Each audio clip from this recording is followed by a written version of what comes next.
नमस्कार दोस्तों, cast classes की हरियाणा जी के सीरीज में मैं चंद्रहास एक बार फिर से आप सभी का हार्दिक स्वागत करता हूं।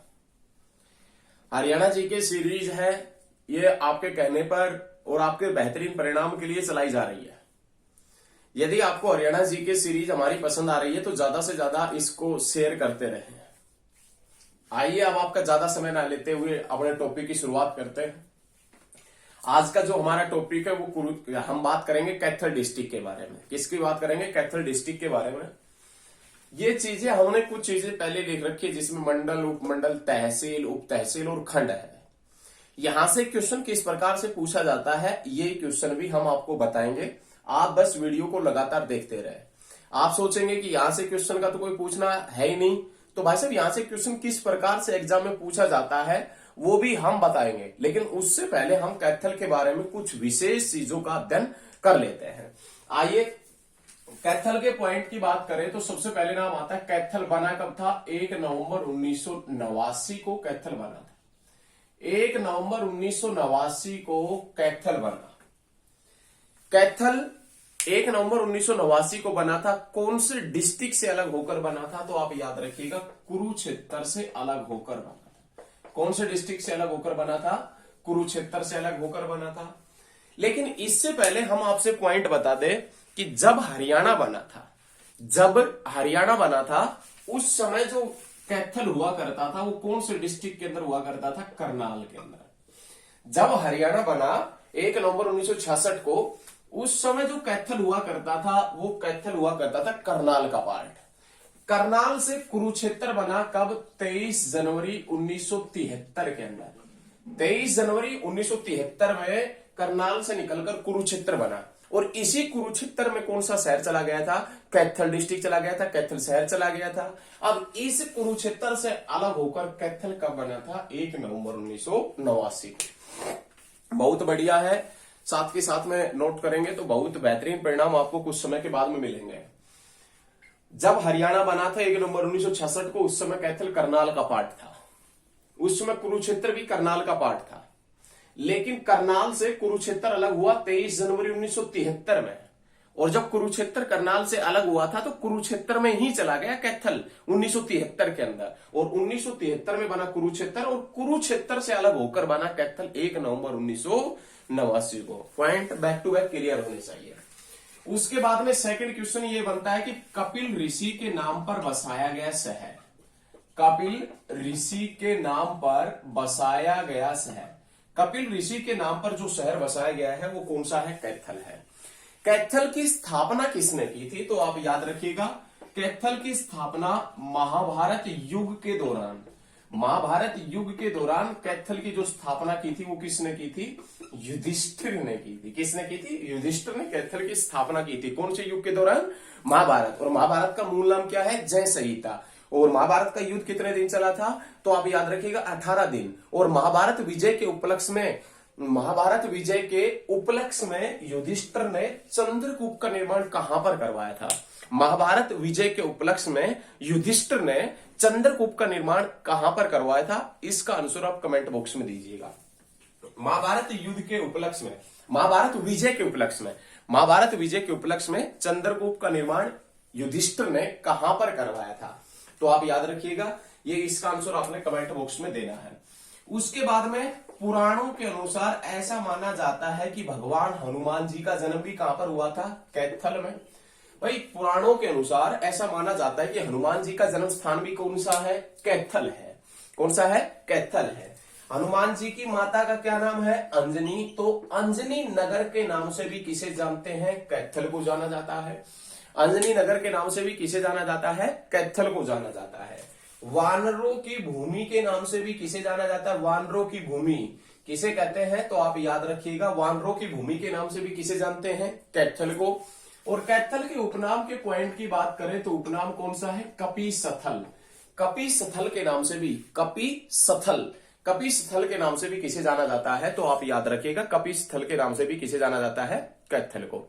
सारे पॉइंट आपको क्लियर होने चाहिए, अच्छे पॉइंट है। कपिस्थल के नाम से भी जाना जाता है किसको? कैथल। या कैथल का पुराना नाम क्या है? कपिस्थल।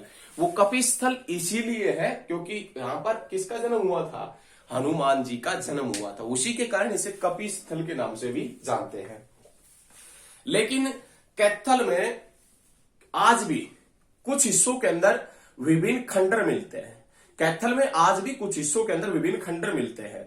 उनके अकॉर्डिंग हम पता लगा सकते हैं कि कैथल एक टाइम में या इतिहास में कैथल का नाम अवश्य था, या प्राचीन समय में कैथल का अपने आप में एक वजूद था, या एक समृद्ध शहर था कैथल। किसके अकॉर्डिंग हम बता सकते हैं? क्योंकि कैथल में आज भी विभिन्न हिस्सों के अंदर खंडर मिलते हैं। खंडर मतलब जो हवेलियां पुरानी थी और वो पुरानी हो गई, वो बस गिरने के कगार पर, उन्हें खंडर के नाम से जानते हैं। वो खंडर मिलते हैं, खंडर मकान वगैरह मिलते हैं। उनको देखकर अनुमान लगाया जा सकता है कि कैथल का प्राचीन इतिहास है और कैथल इतिहास में एक समृद्ध नगर होता था। पुराणों के अनुसार हनुमान जी का जन्म हुआ, युधिष्ठिर ने कैथल की स्थापना की महाभारत के अनुसार, और कैथल जिसका उपनाम है कपिस्थल, वानरों की भूमि, अंजनी नगर के नाम से भी जानते हैं। तो ये याद रखिएगा, कपिल ऋषि के नाम पर बसाया गया शहर है। सारे पॉइंट क्लियर होने चाहिए, बहुत अच्छे पॉइंट है, बहुत अच्छे। उसके बाद देखें कैथल कौन से मंडल के अधीन है? तो कैथल करनाल मंडल के अधीन है। कैथल है ये कौन से मंडल के अधीन है? करनाल मंडल के अधीन। उपमंडल कैथल के अंदर उपमंडल कौन कौन से हैं? तो कैथल, गुहेला और कलायत। कैथल, गुहेला और कलायत है। उप तहसील कौन कौन सी है? राजौंद, ढांड, सीवन। राजौंद, डांड, सीवन। राजौंद, डांड, सीवन ये कैथल की उप तहसील है। तहसील कौन कौन सी है? कैथल, गुहेला, कलायत, पुंडरीक, फतेहपुर। कैथल, गुहेला, कलायत, पुंडरीक, फतेहपुर। उसके बाद में खंड के पॉइंट की बात करें, खंड में नाम आता है गुहेला, गुहेला चीका, कैथल, पुंडरी, कलायत, राजौंद, सीवन, डांड, ये कैथल के खंड है। तो ये चीजें आपने याद रखनी है। उप तहसील, तहसील, खंड और उपमंडल और कौन से मंडल के अंदर आता है। अब क्वेश्चन देखें, वो क्वेश्चन किस प्रकार से एग्जाम में पूछेगा, क्वेश्चन किस प्रकार से एग्जाम में आता है वो देखें। क्वेश्चन आएगा कि सीवन खंड कौन से जिले के अंतर्गत आता है? सीवन खंड कौन से जिले के अंतर्गत आता है? तो आप क्या बताएंगे, कौन से जिले के अंतर्गत? कैथल के अंतर्गत। तो ये चीजें आपने रखनी ही पड़ेगी याद। क्वेश्चन पूछ भी सकता है, क्वेश्चन इस प्रकार से पूछा भी गया है पहले, कुरुक्षेत्र वगैरह का जो अमीन वगैरह है उनसे संबंधित क्वेश्चन पूछा गया है कि सीवन कौन से डिस्ट्रिक्ट में पड़ता है। यदि आपको सीवन पता है तो बता देंगे, और नहीं पता तो नहीं बता पाएंगे कि सीवन कहां पर है। जो पढ़ेगा उसी को पता होगा सीवन कहां पर है, वरना किसी को नहीं पता होता। हरियाणा के एग्जाम में कई बार क्वेश्चन ऐसा था कि हरियाणा कब बना था 1 नवंबर 1966 को। ये तो जितने भी स्टूडेंट हरियाणा के एग्जाम देने जा रहे हैं उनको सभी को मालूम है 1 नवंबर 1966। ये क्वेश्चन सभी का ठीक हो गया। और क्वेश्चन ये पूछेगा कि डांड कौन से जिले की, डांड जो है वो कौन से जिले की उप तहसील है। तो अब आपको जिसने पढ़ा है ना अच्छे तरीके से वही इसको ठीक कर पाएगा। तो ये याद रखिएगा, इस प्रकार से पूछेगा डांड, सीवन या राजौंद कौन से जिले की उप तहसील है, या इनमें से एक पूछेगा तो आप बताएंगे कैथल। तो बहुत अच्छे हैं, साथ के साथ में नोट कर लीजिए, कोई भी पॉइंट हम आपका छुटने नहीं देंगे, इसीलिए ये सब चीजें करवा रहे हैं। सारे point back to back clear होने चाहिए।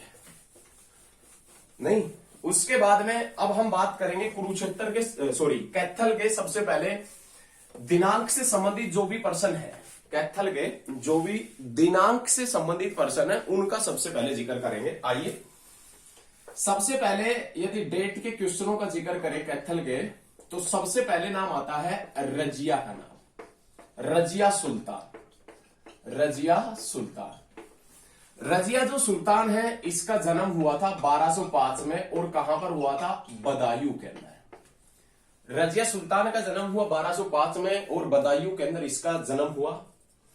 रजिया सुल्तान कब बनी थी? 1236 में। रजिया सुल्तान बनी 1236 के अंदर, ये 36 है भाई, 36 है, 1236 में। और रजिया सुल्तान की डेथ कब हो गई? 1244 में। रजिया सुल्तान कितने साल तक रही? तो आप याद रखिएगा 4 साल तक ये सुल्तान रही थी। अब रजिया सुल्तान के बारे में कुछ विशेष पॉइंट देख लीजिए। रजिया सुल्तान जो 1236 में सुल्तान बनी और 1240 तक रही थी। पहला, दिल्ली सल्तनत की प्रथम महिला सुल्तान। दिल्ली सल्तनत की प्रथम महिला सुल्तान कौन थी? तो आप याद रखिएगा रजिया सुल्तान। मुस्लिम इतिहास में या भारत की प्रथम और अंतिम महिला मुस्लिम शासिका। भारत की प्रथम और अंतिम महिला मुस्लिम शासिका कौन हुआ करती थी? तो आप याद रखिएगा, महिला मुस्लिम शासिका हुआ करती थी कौन? रजिया। तो ये पॉइंट आपने याद रखना, प्रथम और अंतिम महिला मुस्लिम शासिका कौन थी? रजिया सुल्तान हुआ करती थी, जो 1236 में बनी थी, 1240 में डेथ हो गई थी। और वो डेथ कौन से शहर के पास में हुई थी? कैथल के पास में। अब देखना, अब आएगा इंटरेस्ट तो आगे रजिया सुल्तान का। भाई रजिया सुल्तान है, ये एक व्यक्ति को आवश्यकता से अधिक महत्व देती थी। रजिया सुल्तान एक व्यक्ति को आवश्यकता से अधिक महत्व देती थी। और वो व्यक्ति कौन हुआ करता था? तो याद रखिएगा, मलिक याकूत। मलिक याकूत कौन से देश से था? तो याद रखिएगा, अबिसिनिया। कौन से देश से हुआ करता था? अबिसिनिया से हुआ करता था। और ये अबिसिनिया के मलिक याकूत को आवश्यकता से अधिक महत्व देती थी। अब मलिक याकूत को आवश्यकता से अधिक महत्व देना दिल्ली सल्तनत या इल्तुतमिश के जो अमीर वर्ग हुआ करता था, इल्तुतमिश के समय में अमीर वर्ग मतलब तुर्की अधिकारी। अमीर वर्ग का मतलब यही था, तुर्की अधिकारी। वो तुर्की अधिकारी धीरे धीरे रजिया सुल्तान के खिलाफ होने लगे थे, रजिया सुल्तान के खिलाफ होने लगे। अब आवश्यकता से अधिक देती थी महत्व मलिक याकूत को। मलिक याकूत कौन से देश का निवासी था? अबिसिनिया का। ये एक गैर तुर्क था।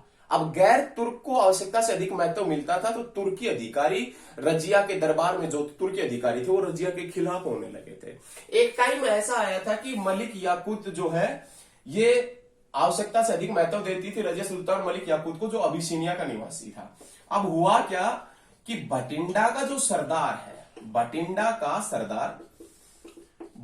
का सरदार जिसका नाम था अल्तुनिया, बठिंडा के सरदार अल्तुनिया को ये बात पता लगी कि भाई साहब ऐसे ऐसे कुछ ना कुछ तो दिक्कत है मलिक याकूत और रजिया सुल्तान के मध्य। तो मलिक याकूत और रजिया सुल्तान के मध्य तो क्या किया कि बठिंडा के सरदार अल्तुनिया ने विद्रोह कर दिया। बठिंडा के सरदार अल्तुनिया ने विद्रोह कर दिया, और विद्रोह करने के बाद में मलिक जो याकूत था उसकी डेथ कर दी। अब मलिक याकूत की डेथ कर दी, हत्या कर दी, और अल्तुनिया जो बठिंडा का सरदार था इसने बंदी बना लिया किसको? रजिया सुल्तान को। अब रजिया सुल्तान को बंदी बना लिया तो रजिया सुल्तान और अल्तुनिया के मन में आया हुआ कि शादी वगैरह कर ले तो ठीक रहेंगे। रजिया सुल्तान ने अपना राजनीतिक दृष्टिकोण देखते हुए, रजिया सुल्तान ने अपना राजनीतिक दृष्टिकोण देखते हुए शादी कर ली। किससे? अल्तुनिया से। अल्तुनिया के पास में थी, कैदी थी। अल्तुनिया के पास में तो रजिया सुल्तान कैदी थी, लेकिन रजिया सुल्तान ने अपना राजनीतिक दृष्टिकोण देखते हुए अल्तुनिया से शादी कर ली। अब जैसे अल्तुनिया से शादी की तो उस समय ये पंजाब वगैरह के अंदर ये सारा प्रोसेस चला हुआ था, लेकिन दिल्ली के अंदर रजिया सुल्तान का एक भाई था। दिल्ली के अंदर रजिया सुल्तान का एक भाई था, कहने का मतलब इल्तुतमिश का एक पुत्र था, क्योंकि रजिया सुल्तान ये इल्तुतमिश की पुत्री हुआ करती थी। याद रखिए, इल्तुतमिश की पुत्री थी। रजिया सुल्तान का एक भाई और इल्तुतमिश का एक पुत्र, जिसने रजिया को हटाकर खुद सत्ता काबिज कर ली। उस समय रजिया उस समय कैद थी अल्तुनिया के पास में, और दिल्ली के अंदर ये प्रोसेस चला हुआ था कि एक व्यक्ति ने, इल्तुतमिश का एक पुत्र ने, रजिया के एक भाई ने दिल्ली की सत्ता अपने हिस्से में ले ली, या दिल्ली की सत्ता पर काबिज हो गया वो। अब जैसे ही दिल्ली की सत्ता पर कौन काबिज हुआ? बहराम शाह। उसका नाम क्या था? बहराम शाह। रजिया का भाई या इल्तुतमिश का एक पुत्र बहराम शाह दिल्ली की गद्दी पर काबिज हो जाता है। और जब ये पंजाब से दिल्ली के लिए लौटते हैं, जब रजिया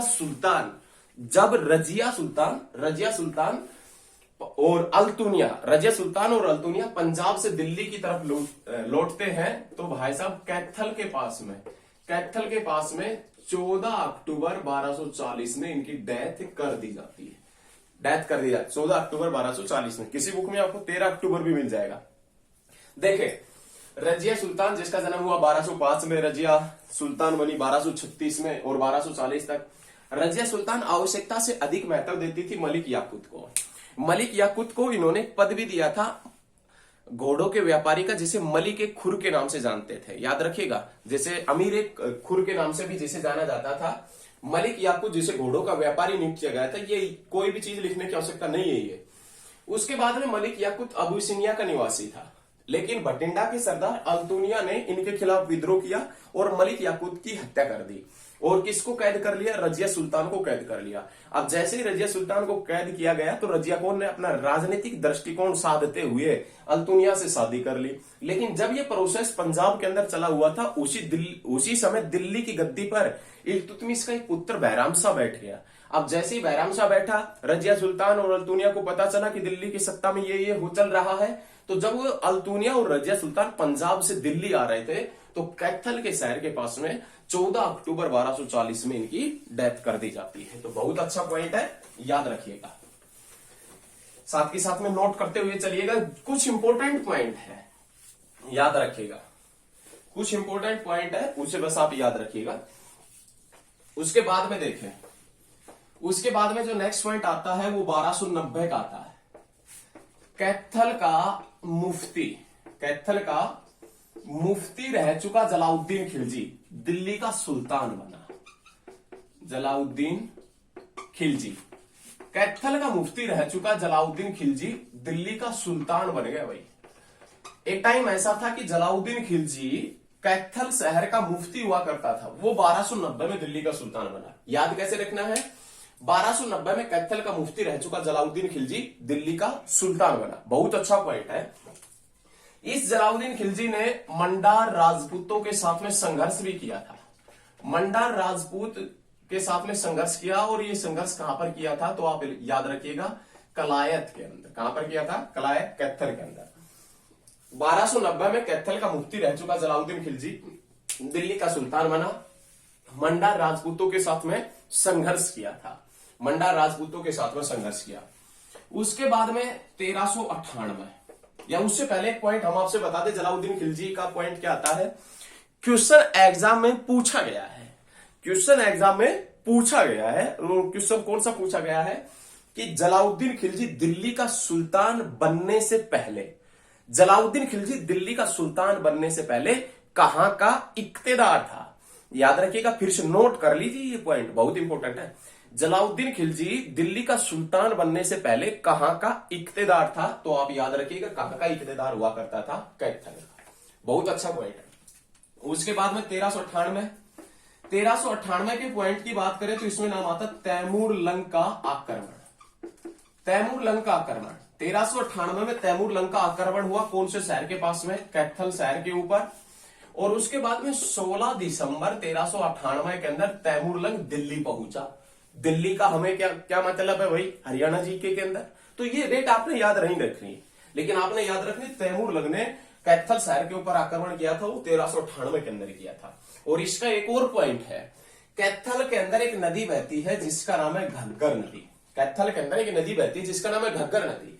और ये घग्गर नदी कैथल के कौन से कस्बे के निकट से बहती है, या कौन से स्थान के निकट से बहती है?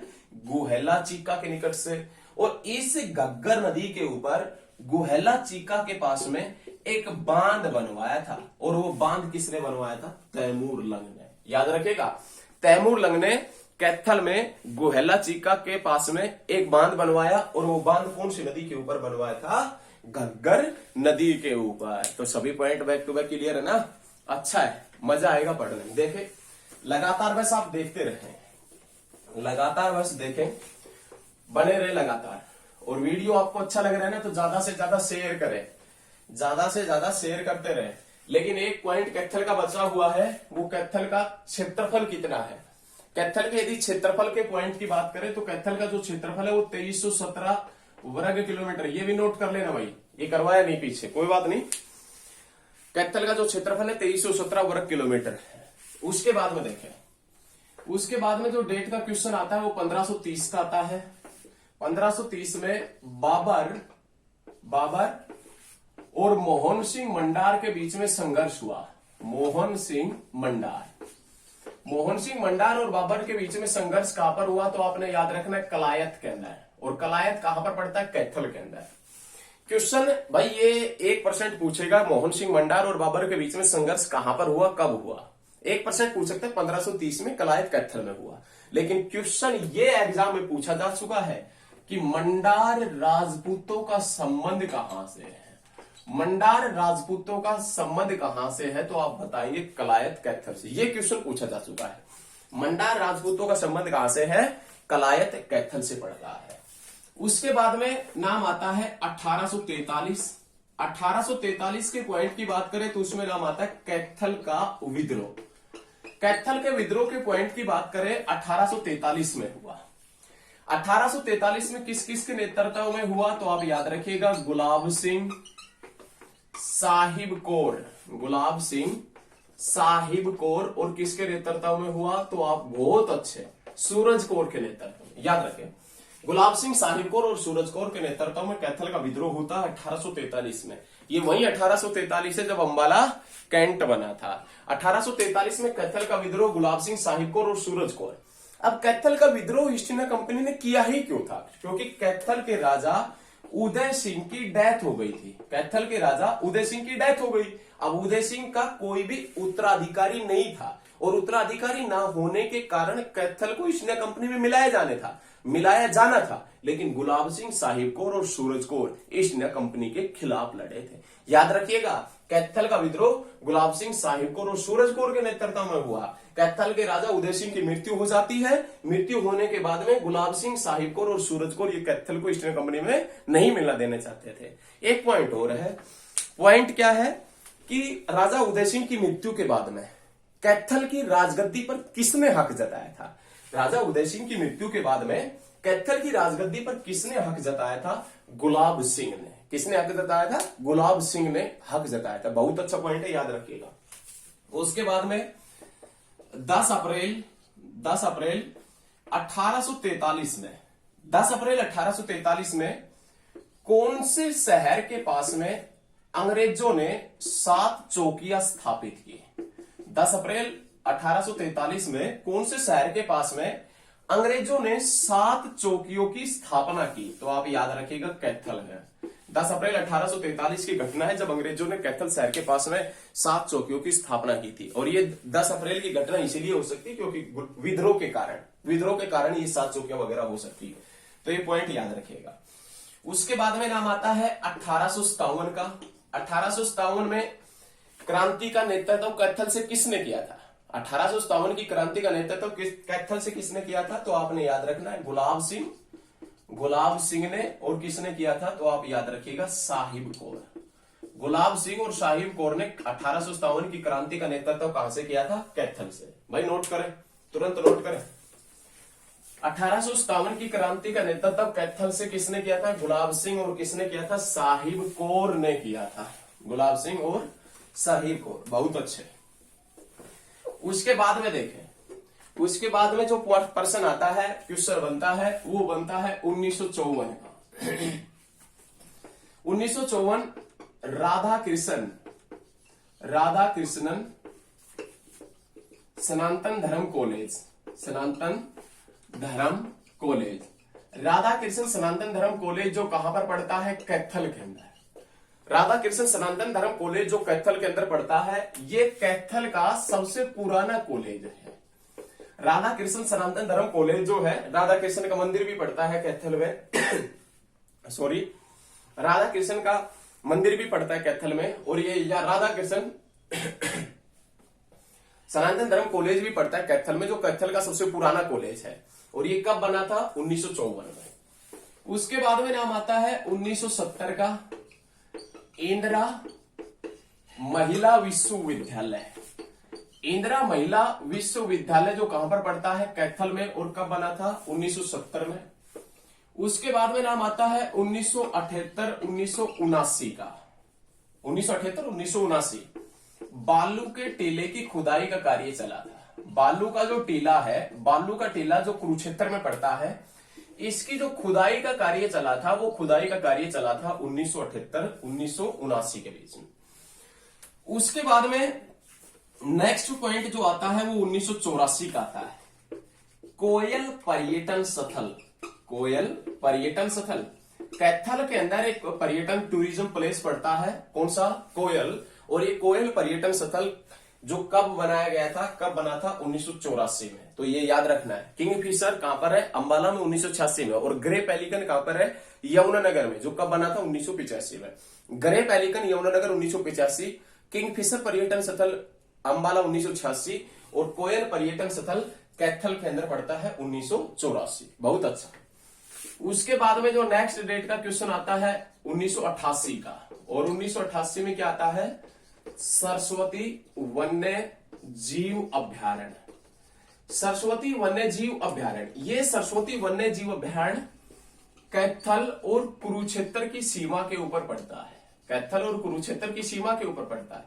कौन सी नदी के ऊपर पड़ता है, सरस्वती नदी के ऊपर पड़ता है। देखिए फिर से सुन लीजिए, 29 जुलाई 1988 की घटना है जब सरस्वती वन्य जीव अभ्यारण्य बना था। 29 जुलाई 1988 की घटना है जब सरस्वती वन्य जीव अभ्यारण्य बना था, जो कैथल और कुरुक्षेत्र की सीमा के ऊपर है, जो सरस्वती नदी के किनारे है। लेकिन क्वेश्चन ये नहीं पूछता, क्वेश्चन ये पूछा जाता है कि सरस्वती वन्य जीव अभ्यारण्य को अन्य किस नाम से जानते हैं। अन्य किस नाम से जानते हैं तो आप याद रखिएगा, सोनसर जंगल के नाम से। या क्वेश्चन पूछेगा इनमें से कौन से वन्य जीव अभ्यारण्य को सोनसर जंगल के नाम से जाना जाता है, तो आप बता देंगे सोनसर जंगल के नाम से किसे जाना जाता है, सरस्वती वन्य जीव अभ्यारण्य को। कब बना था, 29 जुलाई 1988 के अंदर। कब बना था, 29 जुलाई 1988 के अंदर ये बना था, तो याद रखना है। उसके बाद में लास्ट जो डेट का क्वेश्चन आता है वो आता है 1991। कैथल के अंदर सहकारी चीनी मिल बनी थी। कैथल सहकारी चीनी मिल, देखिए सहकारी चीनी मिल जो है कैथल के अंदर, ये कब बनी थी, 1991 के अंदर। हमने कुरुक्षेत्र की भी सहकारी चीनी मिल बताई, अंबाला की भी बताई थी, यमुनानगर की भी बताई थी, तो ये सारे पॉइंट आप लिखते चलिएगा। कैथल की सहकारी चीनी मिल जो 1991 के अंदर बनी थी, तो ये सभी पॉइंट याद रखिएगा। इसके बाद में हम कैथल के आगे पॉइंटों का डिस्कशन करेंगे। आज के लिए इतना ही, मिलते हैं बहुत जल्द नेक्स्ट वीडियो में। ये डेट से संबंधित क्वेश्चन थे, आज के लिए इतना ही करेंगे। नेक्स्ट वीडियो में मिलते हैं बहुत जल्द। और आप ज्यादा से ज्यादा पढ़े, ज्यादा से ज्यादा इस वीडियो को सभी ग्रुपों में शेयर करें, और जो भी आपसे स्टडी रिलेटेड जो भी आपके दोस्त है जो कॉम्पिटिटिव एग्जाम की तैयारी कर रहे हैं उन सभी के पास में शेयर करें, ज्यादा से ज्यादा फैलाएं। धन्यवाद।